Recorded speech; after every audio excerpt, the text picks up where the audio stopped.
ایک حدیث میں ہے کہ ایک مرتبہ نبی صلی اللہ علیہ وآلہ وسلم نے شعبان کے آخری دن ہم سے خطاب فرمایا کہ اے لوگو، تم پر ایک ایسا عظیم اور مبارک مہینہ سایہ فگن ہو رہا ہے جس میں ایک رات وہ بھی آتی ہے جو 1000 مہینوں سے بہتر ہوتی ہے۔ یہ وہ مہینہ ہے جس کے روزے رکھنا اللہ نے فرض قرار دیا ہے اور اس کی راتوں میں قیام کو تطوع یعنی مستحب قرار دیا ہے۔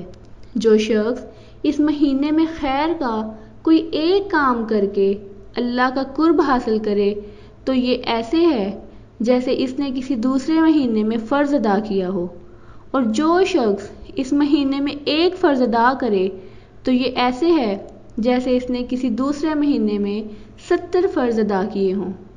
یہ صبر کا مہینہ ہے اور صبر کا ثواب جنت ہے۔ یہ غمخواری کا مہینہ ہے۔ یہ وہ مہینہ ہے جس میں مومن کا رزق بڑھایا جاتا ہے۔ جو شخص اس مہینے میں ایک روزہ دار کو روزہ افطار کرائے تو وہ اس کے گناہوں کی معافی اور جہنم سے اس کی آزادی کا سبب بن جاتا ہے، اور اسے روزہ دار کے برابر اجر بھی ملتا ہے، اور روزہ دار کے اجر و ثواب میں کوئی کمی نہیں کی جاتی۔ لوگوں نے عرض کیا، یا رسول اللہ صلی اللہ علیہ وآلہ وسلم، ہم میں سے ہر شخص کے پاس اتنی گنجائش نہیں ہے کہ وہ کسی کو روزہ افطار کرا سکے۔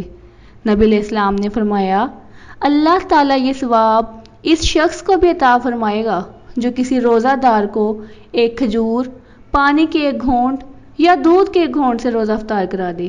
یہ وہ مہینہ ہے جس کا پہلا عشرہ رحمت، درمیان والا عشرہ مغفرت اور آخری عشرہ جہنم سے آزادی والا ہے۔ جو شخص اس مہینے میں اپنے غلام سے تخفیف کرے، اللہ تعالیٰ اس کے گناہ کو معاف کر دے گا اور اسے جہنم سے آزاد کر دے گا۔ اور اس مہینے میں 4 کام زیادہ سے زیادہ کیا کرو۔